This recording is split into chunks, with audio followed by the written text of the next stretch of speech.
आज हम लोग 12th स्टैंडर्ड फिजिक्स का फर्स्ट लेसन स्टार्ट कर रहे हैं। टॉपिक का नाम है रोटेशनल डायनेमिक्स। नाउ ये जो रोटेशनल डायनेमिक्स चैप्टर है इसको हम लोग दो पार्ट में डिवाइड करेंगे।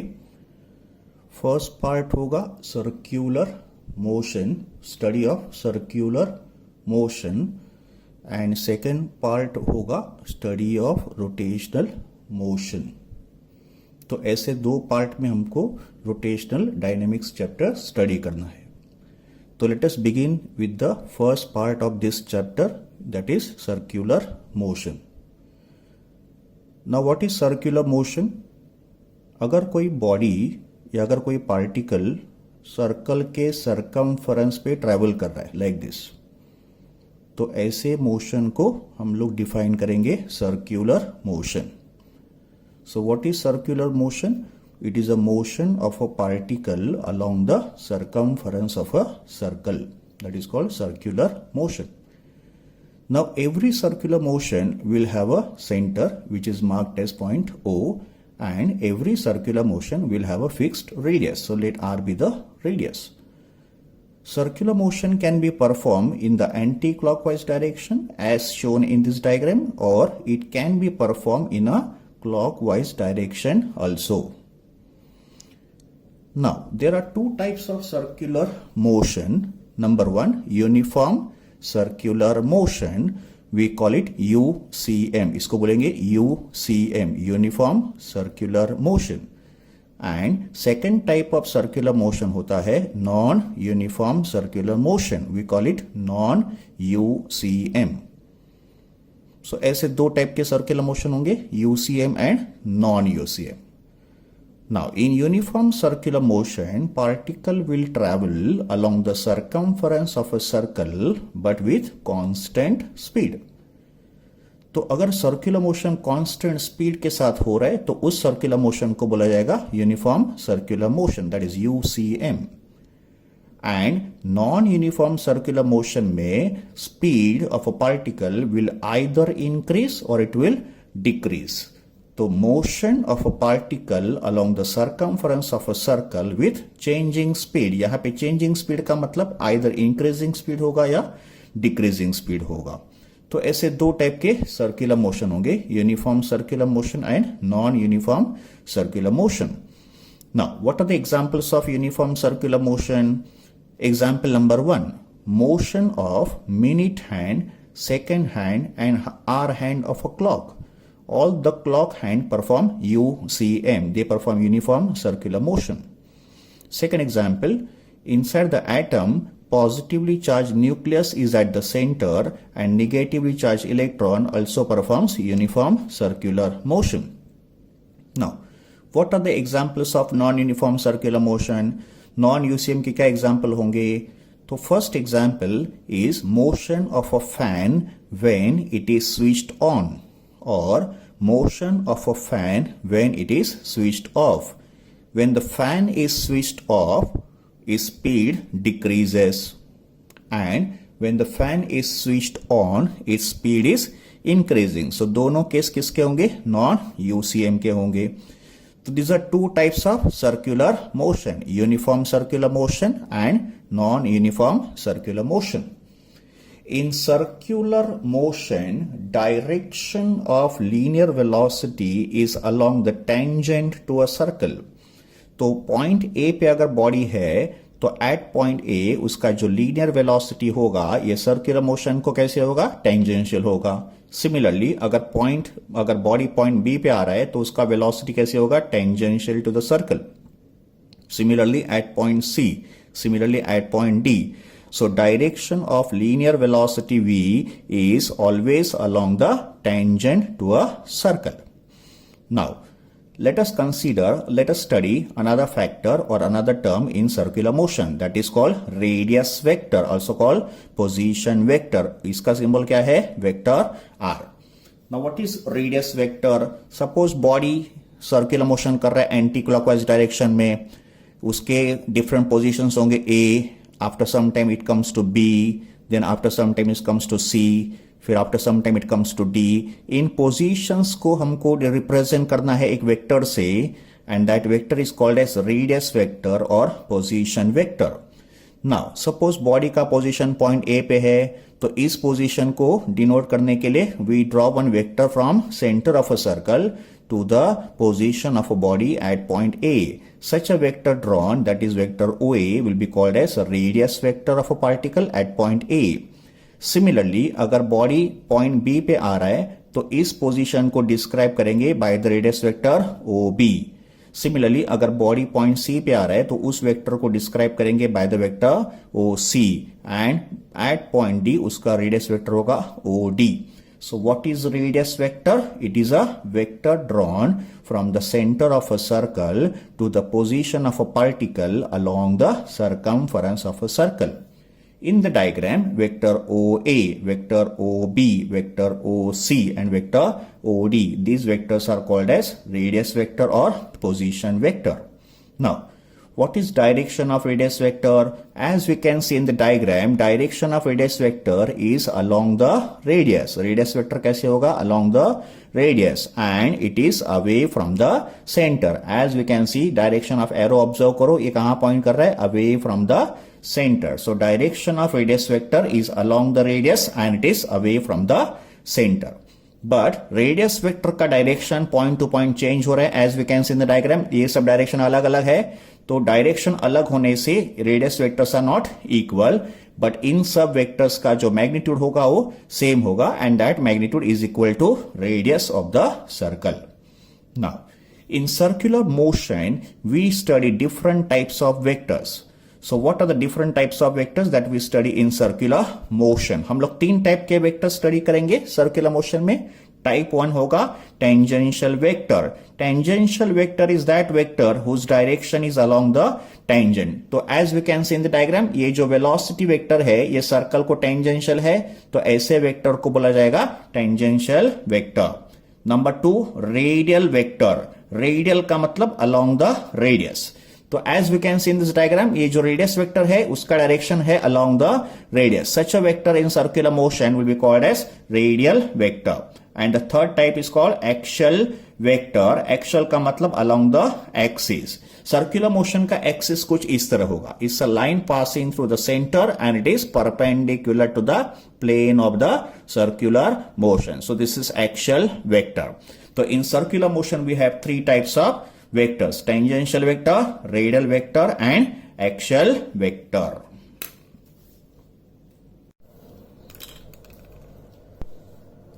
ओके, नाउ हम लोग कुछ बेसिक टर्म्स को कंपेयर करेंगे, जैसे डिस्प्लेसमेंट, वेलोसिटी और एक्सेलरेशन. इन टर्म्स को हम लोग कंपेयर करेंगे linear motion and circular motion में. What is linear motion? Linear motion को बोला जाता है ट्रांसलेटरी मोशन. अगर कोई बॉडी स्ट्रेट लाइन में ट्रेवल कर रहा है तो motion of a body along a straight path will be called as linear motion, also called translatory motion. And अगर बॉडी सर्कमफरेंस पे ट्रेवल कर रहे हैं तो such motion is called circular motion. ना किसी भी मोशन के 3 बेसिक टर्म्स क्या होते हैं? तो फर्स्ट टर्म होता है डिस्प्लेसमेंट, सेकंड टर्म होता है वेलोसिटी और थर्ड टर्म होता है acceleration. But in linear motion displacement को बोला जाएगा लीनियर डिस्प्लेसमेंट, इसका सिंबल होगा S. वेलोसिटी को बोला जाएगा लीनियर वेलोसिटी, उसका सिंबल होगा V. एंड एक्सेलरेशन को बोला जाएगा लीनियर एक्सेलरेशन, उसका सिंबल होगा A. एंड इन 3 टर्म्स को सर्कुलर मोशन में बोला जाएगा angular displacement, angular velocity, angular acceleration.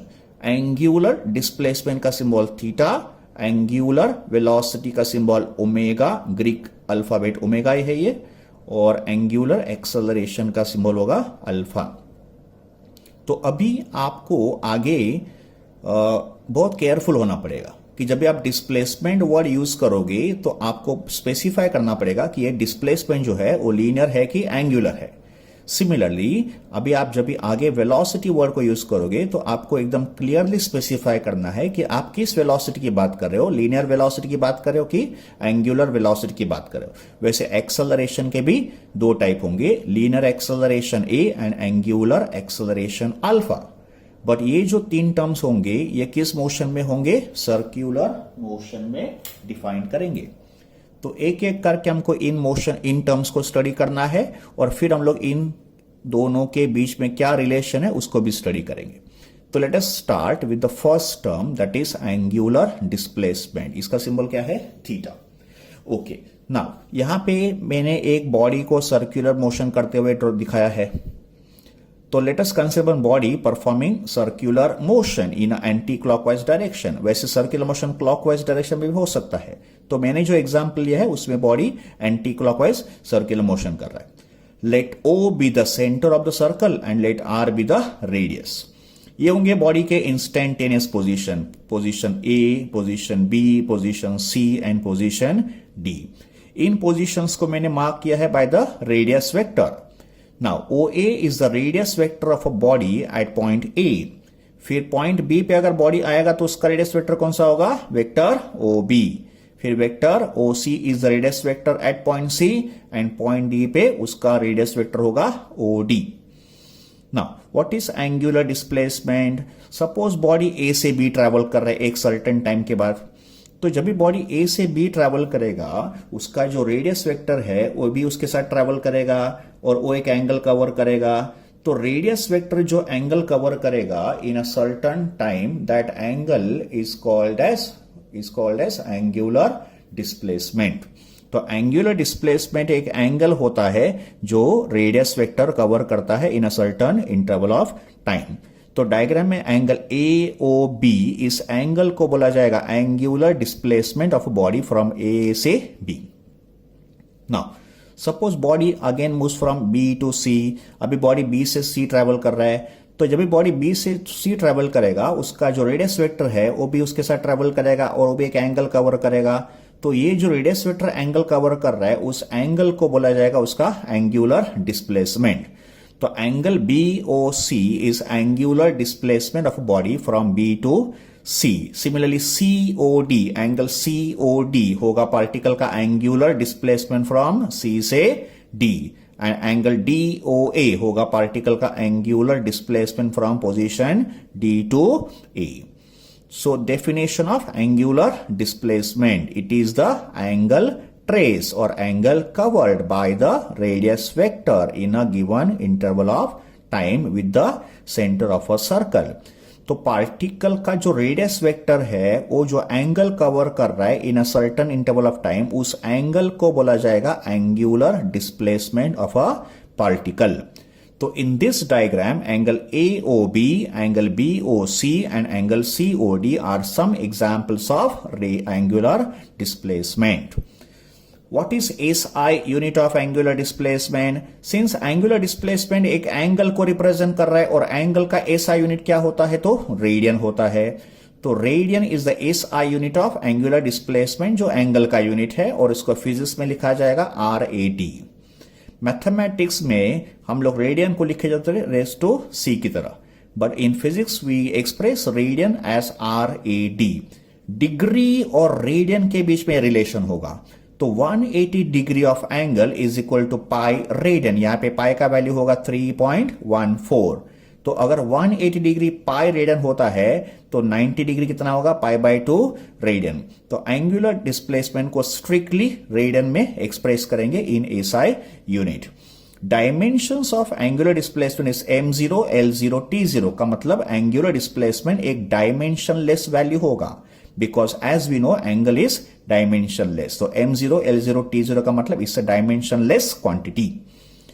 Direction of angular displacement is perpendicular to the plane of motion and it is given by right hand rule.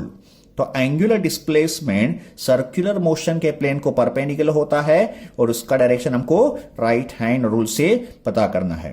तो इस diagram में मैंने कुछ circular motions को ड्रॉ किए हैं। नाउ इन दो diagram में सर्कुलर मोशन हॉरिजॉन्टल प्लेन में हो रहा है और इस डायग्राम में सर्कुलर मोशन हो रहा है वर्टिकल प्लेन में। तो यहां पे प्लेन ऑफ मोशन हॉरिजॉन्टल है और यहां पे प्लेन ऑफ मोशन वर्टिकल है। तो direction of angular displacement motion के प्लेन को परपेंडिकुलर होगा। तो अगर मोशन हॉरिजॉन्टल होगा तो एंगुलर डिस्प्लेसमेंट ऐसे वर्टिकल होगा, एंड अगर मोशन वर्टिकल होगा तो एंगुलर डिस्प्लेसमेंट ऐसे हॉरिजॉन्टल होगा। तो सेकंड पॉइंट क्या है, it is given by right hand rule. According to right hand rule circular motion के एक्सिस को ऐसे राइट हैंड में होल्ड करना है और फिंगर्स को कर्ल करना है। If curl fingers denote direction of motion, then the thumb, stretched thumb, represent direction of angular displacement. तो ये होगा right hand rule. तो right hand rule में curl fingers circular motion के directions को indicate करेंगे और thumb जो होगा ये angular displacement को represent करेगा। तो in the first figure motion is taking place in the anti-clockwise direction। तो अगर यहां मैंने right hand rule अप्लाई किया तो डायरेक्शन ऑफ थीटा कैसे होगा, upward, because thumb is pointing upward. Second case में सर्कुलर मोशन देखो क्लॉकवाइज हो रहा है, तो if I apply right hand rule in the second figure तो थंब इज पॉइंटिंग डाउनवर्ड्स, इसका मतलब एंगुलर डिस्प्लेसमेंट कैसे होगा, in the downward direction. And in the third case मैंने सर्कुलर मोशन को दिखाया वर्टिकल प्लेन में, और ये मोशन किस डायरेक्शन में हो रहा है, ये मोशन हो रहा है क्लॉकवाइज डायरेक्शन में। तो यहां अगर मैंने राइट हैंड रूल अप्लाई किया तो according to right hand rule my fingers are in the clockwise direction and thumb कैसे पॉइंट कर रहा है, इनवर्ड डायरेक्शन। इसका मतलब डायरेक्शन ऑफ एंगुलर डिस्प्लेसमेंट कैसे होगा, इनवर्ड डायरेक्शन। तो जब भी वेक्टर इनवर्ड डायरेक्शन में पॉइंट करेगा तो उस वेक्टर को हम लोग क्रॉस सिंबल से बताएंगे, एंड अगर वेक्टर आउटवर्ड डायरेक्शन में होगा तो इसको डॉट सिंबल से बताएंगे। तो क्रॉस का मतलब इनवर्ड एंड डॉट का मतलब outward. As we can see in this diagram, अगर यहां हमने राइट हैंड रूल अप्लाई किया तो मोशन कैसे हो रहा है, एंटी क्लॉकवाइज। तो फिंगर्स को ऐसे एंटी क्लॉकवाइज कर्ल करो, तो थंब कहां पॉइंट कर रहा है, अपवर्ड पॉइंट कर रहा है। तो इसका मतलब यहां पे जो एंगुलर डिस्प्लेसमेंट होगा ये कैसे होगा, अपवर्ड डायरेक्शन में होगा। That's what is shown by dot.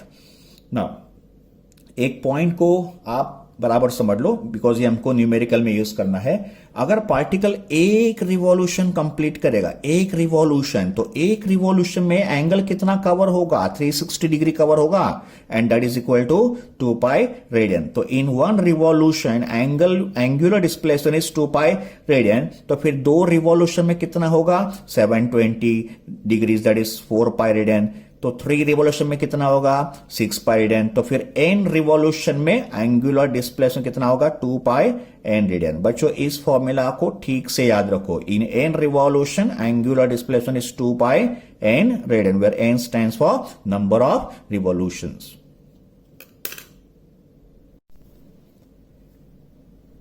Previous video में हम लोगों ने एंगुलर डिस्प्लेसमेंट स्टडी किया था। तो अभी जो नेक्स्ट टर्म है वो है एंगुलर वेलोसिटी। एंगुलर वेलोसिटी का सिंबल है ओमेगा, इस Greek alphabet omega. Angular velocity और लीनियर वेलोसिटी ये दो टर्म सिमिलर है। लीनियर वेलोसिटी होता है लीनियर मोशन में, एंगुलर वेलोसिटी होता है सर्कुलर मोशन में। लीनियर वेलोसिटी को डिफाइन करते हैं by the formula ds by dt, where ds is change in linear displacement and dt होगा change in time। तो linear velocity is rate of change of linear displacement, it is linear displacement divided by time। तो उसी तरह हमको यहां पे angular velocity को define करना है इन सर्कुलर मोशन। ना इस टर्म को डिफाइन करने के लिए सपोज एक पार्टिकल यूनिफॉर्म सर्कुलर मोशन कर रहा है और उसका जो डायरेक्शन है वो हमने एंटी क्लॉकवाइज एज्यूम किया है। Let O be the centre. फिर इसको मैंने एक्स एक्सिस एज्यूम कर लिया, और जब भी हमने पार्टिकल को फर्स्ट टाइम ऑब्जर्व किया तभी उसका पोजीशन को हमने ए कॉल किया। तो एट पॉइंट ए हमारा टाइम का ऑब्जर्वेशन स्टार्ट होगा। इसका मतलब जब भी टाइम 0 सेकंड था, पार्टिकल पॉइंट ए पे था और वहां पे उसका पोजीशन वेक्टर या रेडियस वेक्टर ओ ए था। फिर एक स्मॉल टाइम t1 के बाद पार्टिकल चला गया ए से बी, एंड तभी उसके रेडियस वेक्टर ने एक एंगल कवर किया है। उस एंगल को हम लोग कॉल करें θ1। So θ1 is angular displacement of a particle in a time interval t1। फिर उसके आगे टाइम t2 के बाद पार्टिकल का एंगुलर डिस्प्लेसमेंट जो हुआ है वो कितना हुआ है θ2। सो θ2 हम लोग वापस कहां से मेजर कर रहे हैं, अपना रेफरेंस लाइन जो है वहां से मेजर कर रहे हैं। So θ1 is angular displacement after time t1 and θ2 is angular displacement of a particle in time t2। तो फिर अगर मुझे एंगुलर डिस्प्लेसमेंट का चेंज फाइंड करना है बी से C, from point B to C, तो from point B to C angular displacement का चेंज कितना हुआ, तो वो चेंज हम लोग फाइंड करेंगे θ2 माइनस θ1। तो change in angular displacement d theta होगा θ2 minus θ1। Similarly from point B to C time change कितना हुआ का मतलब टाइम इंटरवल कितना है बी और सी के बीच में, तो ये होगा इन दो टाइम का difference, that is t2 minus t1। तो change in angular displacement d theta is θ2 minus θ1 and from point B to C change in time कितना हुआ t2 माइनस t1। अगर हम लोग ने इन दो वैल्यूज का रेशियो लिया that is change in angular displacement upon change in time, तो जो टर्म फॉर्म होगा that term is called angular velocity. Simple language में एंगुलर वेलोसिटी एक रेट होगा जिस रेट से एंगुलर डिस्प्लेसमेंट चेंज हो रहा है। तो we can define angular velocity as rate of change of angular displacement with respect to time. जिस रेट के साथ एंगुलर डिस्प्लेसमेंट चेंज होगा उस रेट को हम लोग बोलेंगे एंगुलर वेलोसिटी। जैसे लीनियर वेलोसिटी होता है rate of change of linear displacement, वैसे एंगुलर वेलोसिटी होता है rate of change of angular displacement. So we can say omega equals to d theta upon dt, but d theta का formula क्या है θ2 minus θ1 upon dt, where dt is a time interval that is t2 minus t1. So ये होगा formula for angular velocity. Now SI unit of angular velocity. Angular velocity is angular displacement upon time. Angular displacement का unit है radian और time का unit क्या है second. तो angular velocity का unit radian per second. Dimensions of angular velocity, radian is dimensionless, angle का तो डायमेंशन होता नहीं, तो रेडियन का डायमेंशन है m0 l0 t0 और ये जो सेकंड है उसका डायमेंशन क्या होगा टाइम, दैट इज t1 और ये t1 अगर ऊपर चला गया तो t-1, therefore dimension of angular velocity is t-1 और इसको लिख सकते हैं m0 l0 t-1। Now, direction. Angular velocity is a vector quantity. So, direction of angular velocity is same as angular displacement. Previous video में हमने angular displacement का direction देखा था। तो direction of angular displacement कैसे था, perpendicular to the plane of motion and right hand rule. तो in exactly similar way जो डायरेक्शन एंगुलर डिस्प्लेसमेंट का है वही डायरेक्शन एंगुलर वेलोसिटी का भी होगा। तो दोनों के डायरेक्शन सेम होंगे। तो जैसे मोशन अगर एंटी क्लॉकवाइज डायरेक्शन में हो रहा है तो बाय राइट हैंड रूल जैसे थीटा अपवर्ड है तो एंगुलर वेलोसिटी भी अपवर्ड होगा, एंड अगर मोशन क्लॉकवाइज डायरेक्शन में हो रहा है तो बाय राइट हैंड रूल जैसे थीटा डाउनवर्ड है वैसे ओमेगा भी डाउनवर्ड होगा। So theta and omega, angular displacement and angular velocity दोनों के डायरेक्शंस एग्जैक्टली सेम होते हैं। ओके, सो ये हो गया study of angular velocity. Angular velocity के बाद हम लोग स्टडी करेंगे एंगुलर एक्सेलरेशन, इसका सिंबल है अल्फा। ये टर्म लीनियर मोशन के ए के बराबर होता है, सिमिलर होता है। तो लीनियर मोशन में एक्सेलरेशन ए होता है dv by dt, where dv is change in velocity and dt होगा change in time. So linear acceleration is rate of change of velocity. Similarly, angular acceleration is rate of change of angular velocity with respect to time. तो जिस rate से angular velocity change होगा उसको बोलेंगे angular acceleration, and जिस rate से linear velocity change होगा उसको बोलेंगे लीनियर एक्सेलरेशन। वो एंगुलर वेलोसिटी होता है rate of change of angular displacement और एंगुलर एक्सेलरेशन होता है rate of change of angular velocity. So formula भी देखो दोनों के सिमिलर होंगे। तो अल्फा होगा d omega by d t, where d omega is change in angular velocity और डी टी होगा चेंज इन टाइम। जैसे फॉर एग्जाम्पल इस इंस्टेंट पे वेलोसिटी ओमेगा 1 है और यहां पे वेलोसिटी बॉडी का ओमेगा 2 है, तो चेंज कितना हुआ omega 2 minus omega 1 and time का चेंज कितना हुआ t2 minus t1. So alpha is omega 2 minus omega 1 upon t2 minus t1. SI unit. Angular acceleration is angular velocity upon time. Angular velocity का unit क्या है radian per second. तो omega का unit है radian per second upon time. Time का unit क्या है second. तो ये सेकेंड इस सेकेंड से डिवाइड हो जाएगा मल्टीप्लाई हो जाएगा और आपको मिलेगा सेकेंड स्क्वायर. तो SI unit of angular acceleration is radian per second square. Dimensions radian is dimensionless और सेकेंड स्क्वायर इज टाइम का मतलब इसका कितना होगा t2 ऊपर जाएगा तो कितना होगा t माइनस 2. तो direction of dimension of angular acceleration is m0 l0 t minus 2. Direction of angular acceleration भी मोशन के प्लेन को परपेंडिकुलर होगा जैसे एंगुलर वेलोसिटी होता है और इसको भी हम लोग फाइंड करेंगे राइट हैंड रूल से.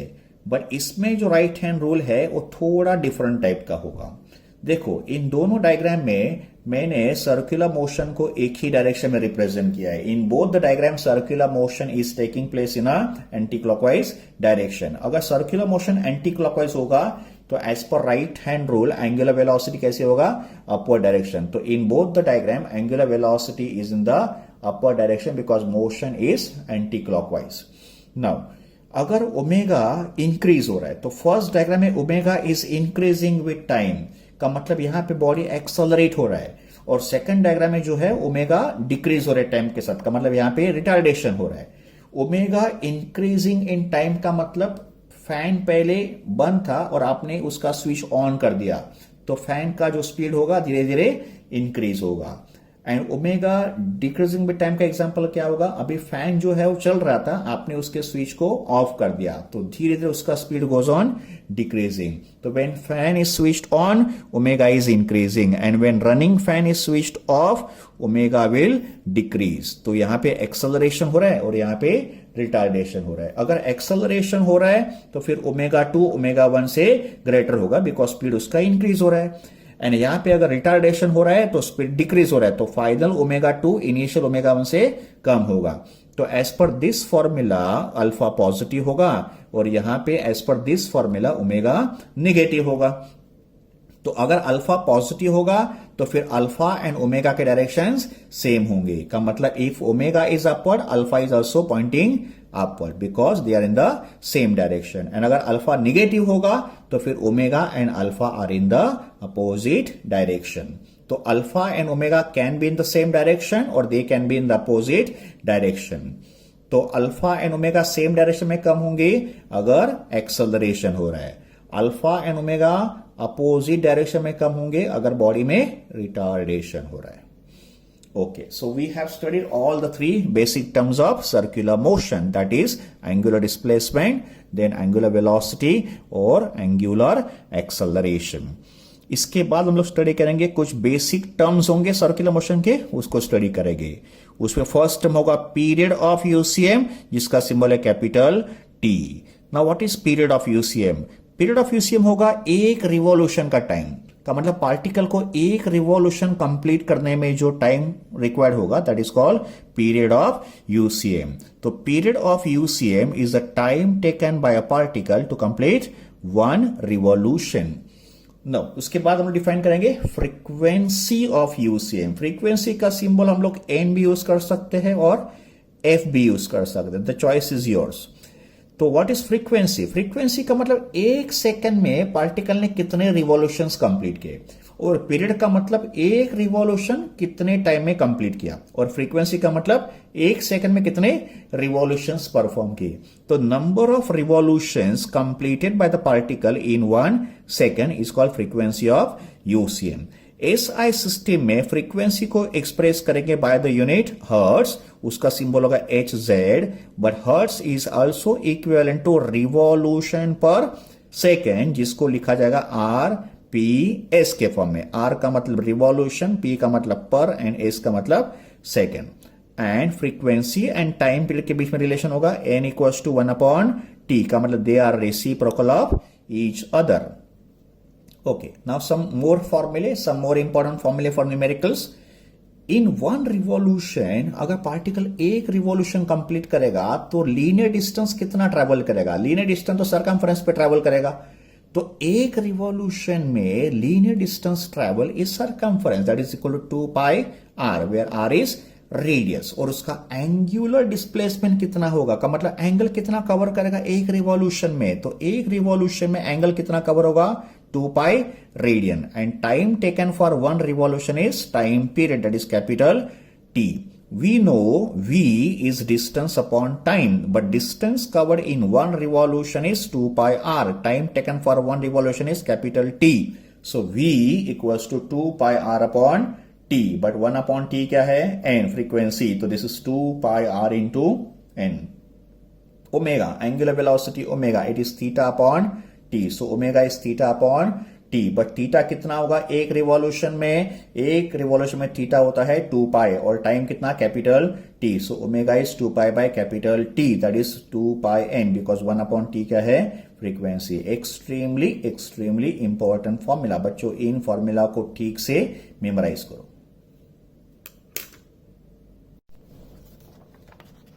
ओके बच्चों, अभी तक हमने सर्कुलर मोशन के 3 बेसिक टर्म्स को स्टडी किया है, और वो 3 टर्म्स कौन से थे? Angular displacement theta, angular velocity omega और एंगुलर एक्सेलरेशन अल्फा। तो अभी टाइम आ गया है एंगुलर और लीनियर वैल्यूज के रिलेशन स्टडी करने का। तो अभी हमको स्टडी करना है इन दोनों के बीच में क्या फॉर्मूला है। वैसे हमको अभी देखना है इन दोनों के बीच में क्या फॉर्मूला है, और वैसे हमको इन दो वैल्यूज के बीच का भी फॉर्मूला स्टडी करना है। बच्चों आपने ये सब फॉर्मूले 11th स्टैंडर्ड के फिजिक्स में स्टडी किए हैं, तो you are very well aware about this relation. अभी हमको सिर्फ उन रिलेशंस को रिवाइज करना है, उनको सिर्फ एक बार स्टडी करना है। डेरिवेशन जो है आपके 11th स्टैंडर्ड फिजिक्स के टेक्स्ट बुक में आपको मिल जाएंगे। ओके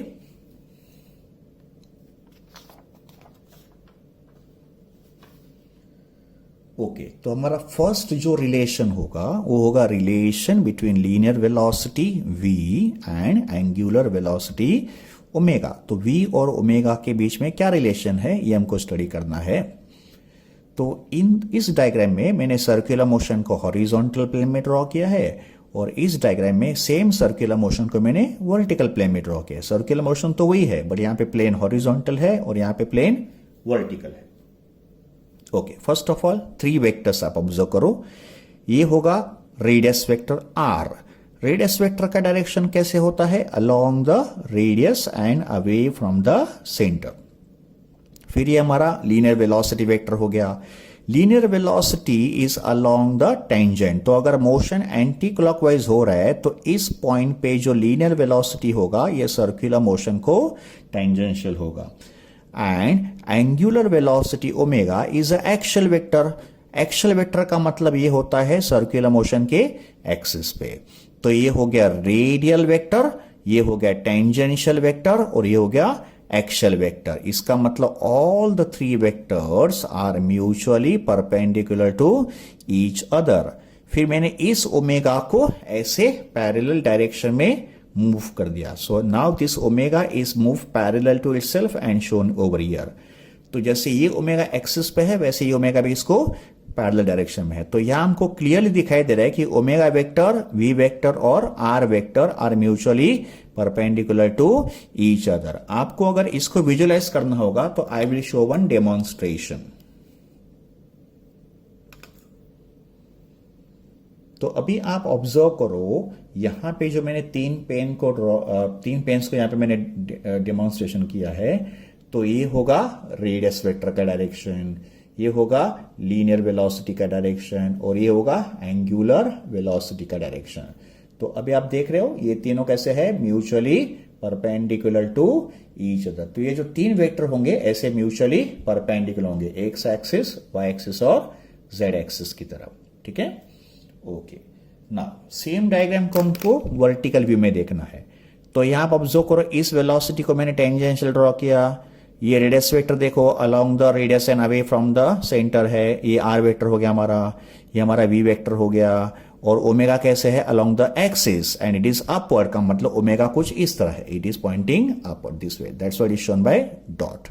तो omega vector, r vector and v vector they all are mutually perpendicular to each other and the formula is v equals to r into omega. इसमें v क्या है linear velocity, r क्या है radius and omega is angular velocity. So linear velocity equals to radius multiply by angular velocity. इसका जो derivation है ये आपके 11th स्टैंडर्ड के टेक्स्ट बुक में है, तो अभी तो हम लोग 12th में इसको सिर्फ यूज करेंगे आगे. तो v equals to r omega, इसका जो वेक्टर फॉर्म है वो है vector v equals to vector omega cross vector r का मतलब वेक्टर फॉर्म में linear velocity is a vector product या cross product of angular velocity and radius vector. Next is relation between linear acceleration a and angular acceleration alpha. ये भी relation velocity की तरह ही है. देखो ऑब्जर्व करो, v equals to r omega है तो इन दोनों का रिलेशन होगा a equals to r alpha. a stands for linear acceleration, alpha stands for angular acceleration. तो linear acceleration equals to radius into angular acceleration. तो ये दो फॉर्मूले सिमिलर है. फिर इसका भी वेक्टर फॉर्म इसके ऐसे होगा. देखो तो vector a equals to vector alpha cross vector r. तो linear acceleration is a vector product या cross product of angular acceleration and radius vector. Now ये जो एक्सेलरेशन है, this acceleration is also in the same direction as v का मतलब ये acceleration circular motion को कैसे होगा टेंजेंट होगा. दैट्स व्हाई दिस एक्सेलरेशन जिसका मैंने यहां पे फॉर्मूला लिखा है इसको बोलेंगे tangential acceleration in circular motion. इसका सिंबल हम लोग लिखेंगे आगे at. a stands for acceleration and t का मतलब टेंजेंशियल. तो in circular motion please remember बच्चों इसको याद रखो. तो in circular motion tangential acceleration at equals to r into alpha का मतलब ये जो फॉर्मूला है ये टेंजेंशियल एक्सेलरेशन का फॉर्मूला है बिकॉज इसका डायरेक्शन कैसे होगा tangential to a circular motion. देखो हमको यहां पे भी दिख रहा है टेंजेंशियल टू सर्कुलर मोशन. तो at equals to r into alpha. Important note in uniform circular motion UCM, uniform circular motion में एंगुलर स्पीड ओमेगा कैसे होता है कांस्टेंट. अगर ओमेगा कांस्टेंट है, अगर स्पीड कांस्टेंट है तो एक्सेलरेशन तो जीरो हो गया. तो if omega is constant alpha, what is alpha angular acceleration. तो ये कितना हो गया जीरो बिकॉज ओमेगा तो कांस्टेंट है. तो derivative of omega becomes zero and अगर अल्फा जीरो है तो एज पर दिस फॉर्मूला at कितना हो जाएगा जीरो. तो यूनिफॉर्म सर्कुलर मोशन में ये जो टेंजेंशियल एक्सेलरेशन है ये जीरो होता है, but non uniform circular motion में इसका एक प्रॉपर हमको वैल्यू मिलेगा, बट यूसीएम में तो ये जीरो होगा. ओके, नाउ नेक्स्ट फॉर्मूला है लीनियर एक्सेलरेशन इन यूसीएम. इसका भी डेरिवेशन हम दोनों ने 11th स्टैंडर्ड में स्टडी किया है. तो अभी तो हमको सिर्फ फॉर्मूला आगे यूज करना है. तो लीनियर एक्सेलरेशन इन यूसीएम, अगर आपको इसका डेरिवेशन जानना है तो you please refer to 11th standard text book, उसमें आपको इसका डेरिवेशन आपको मिल जाएगा. तो लीनियर एक्सेलरेशन इन यूसीएम, अगर एक पार्टिकल यूनिफॉर्म सर्कुलर मोशन करेगा तो उसका जो लीनियर एक्सेलरेशन a होगा, ये लीनियर एक्सेलरेशन होगा minus of omega square into vector r. तो ये तो उसका वेक्टर फॉर्म हो गया. और इस एक्सेलरेशन का डायरेक्शन होगा along the radius and it is towards the centre. तो acceleration in UCM is along the radius and it is towards the centre का मतलब हर एक पॉइंट पे जो एक्सेलरेशन होगा ये ऐसे होगा along the radius and towards the centre. तो direction of this acceleration is along the radius, that's why it is called radial acceleration. इसका सिंबल होगा AR and it is also pointing toward the centre, therefore इसको बोला जाएगा centripetal acceleration. Centripetal का मतलब towards the centre, centripetal का मतलब towards the centre. That's why इसका सिंबल AC भी हो सकता है. R का मतलब रेडियल एंड C का मतलब सेंट्रिपिटल। तो acceleration in UCM is radial acceleration और सेंट्रिपिटल एक्सेलरेशन। इसका जो मैग्नीट्यूड होगा वो होगा AC और AR equals to omega square r. Negative sign तो डायरेक्शन के लिए है, निगेटिव साइन का मतलब A vector and R vector are exactly in opposite direction. R vector radius vector कैसे होता है, अवे फ्रॉम द सेंटर, तो ये एक्सेलरेशन कैसे है, टुवर्ड्स द सेंटर। इसका मतलब A vector and R vector are always in opposite direction at every point, and इनके डायरेक्शन अपोजिट होने से यहां पे माइनस साइन आ गया। बट इन मैग्नीट्यूड तुम लोग माइनस साइन को ड्रॉप करेंगे तो उसका फॉर्मूला होगा ओमेगा स्क्वायर इंटू आर और V स्क्वायर अपॉन आर और V into omega, because we know that V equals to r into omega. तो ये रिलेशन हमने यहाँ पे अप्लाई कर दिया। तो अगर ये रिलेशन यहाँ पे अप्लाई करेंगे तो ओमेगा स्क्वायर आर जो है वो V स्क्वायर बाय आर हो जाएगा, बिकॉज हमको क्या करना है, ओमेगा को लिखना है V अपॉन आर। तो ओमेगा को V अपॉन आर यहाँ पे पुट कर दो, आपको V स्क्वायर बाय आर मिलेगा। फिर ये फॉर्मूला कैसे मिला, तो मैंने यहाँ पे R को लिखा V by omega, because V equals to r omega है, तो R का फॉर्मूला V अपॉन ओमेगा। तो यहाँ पे R जो है उसको लिखो V अपॉन ओमेगा और सिंप्लीफाई करो, आपको V इंटू ओमेगा मिलेगा। तो बच्चों आपको ये फॉर्मूला याद रखना है, A equals to omega square into r या V स्क्वायर अपॉन आर या V इंटू ओमेगा। इसको वेक्टर फॉर्म में लिखा जाएगा, vector A equals to vector omega cross vector V। तो ये होगा एक्सेलरेशन इन यूसीएम। आप अभी बच्चों इस पॉइंट को याद करो, इस पॉइंट को जरा ठीक से समझ लो। यूनिफॉर्म सर्कुलर मोशन में टेंजेंशियल एक्सेलरेशन इज जीरो, का मतलब ये वाला जो एक्सेलरेशन है जो टेंजेंशियल है वो तो जीरो होगा। तो फिर यूनिफॉर्म सर्कुलर मोशन में जो एक्सेलरेशन होगा कैसे होगा, along the radius and towards the centre. तो tangential part of the acceleration UCM में तो जीरो होता है, और यूसीएम में जो एक्सेलरेशन होता है वो कहां पे होता है, along the radius and towards the centre. Okay, अब हम लोग बात करेंगे acceleration in non uniform circular motion. बच्चों हमको मालूम है कि सर्कुलर मोशन दो टाइप के होते हैं, एक होता है यूसीएम और दूसरा होता है नॉन यूसीएम। तो यूसीएम का तो एक्सेलरेशन हमने पढ़ लिया, अब हम लोग पढ़ेंगे नॉन यूसीएम में क्या कहानी है। तो बच्चों नॉन यूसीएम में जो टोटल एक्सेलरेशन होगा ये दोनों का रिजल्टेंट होगा, because non uniform circular motion में टेंजेंशियल एक्सेलरेशन भी प्रेजेंट होगा और ये जो रेडियल एक्सेलरेशन है वो भी प्रेजेंट होगा। तो AT का मतलब टेंजेंशियल एक्सेलरेशन एंड यहाँ पे AC का मतलब सेंट्रिपिटल, या उसको हम लोग बोल सकते हैं radial acceleration, they both are present. तो total acceleration in non UCM is AT vector plus AC vector, and according to parallelogram law, यहां मैंने अप्लाई किया पैरेललोग्राम लॉ।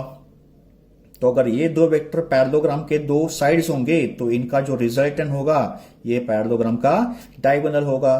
तो this diagonal represent resultant acceleration A। यहां पे जो AT है वो है tangential acceleration whose value is R into alpha, और यहां पे जो AC है वो है centripetal acceleration whose value is omega square R या V स्क्वायर अपॉन R। तो नॉन यूनिफॉर्म सर्कुलर मोशन में दोनों टाइप के एक्सेलरेशन प्रेजेंट होंगे, that is tangential acceleration as well as centripetal acceleration, and total acceleration इन दोनों का vector addition होगा, and इसका जो मैग्नीट्यूड होगा under root of AT square plus AC square. This is according to parallelogram law of vector addition. तो ये हो गया डिस्कशन ऑफ डिफरेंट फॉर्मूले इन सर्कुलर मोशन।